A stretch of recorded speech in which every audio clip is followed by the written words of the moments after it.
Magandang araw po sa inyong lahat. Father Franz Dizon po, ang content creator ng Sa Madaling Sabi at maririnig ninyo sa pagninilay ngayon sa Hallow App araw-araw.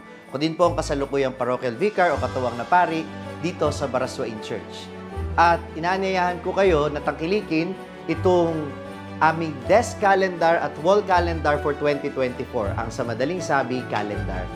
Naglalaman po ito ng mga kuha kong litrato mula sa iba't ibang lugar na napuntahan ko. At buwan-buwan, meron itong mga inspirasyon na kalakip sa pamamagitan po ng mga quotable quotes na nakalagay dito. Galing po sa aking mga homilies best of 2023.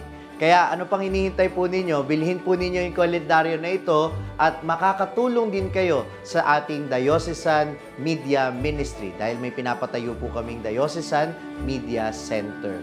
Sa kaunting halaga po, may panregalo na kayo, nakapagbigay na kayo ng inspirasyon sa inyong mga mahal sa buhay, nakatulong pa po kayo sa aming ministry. Pauna na ang aking pasasalamat sa inyong lahat at pagbati ng maligayang Pasko.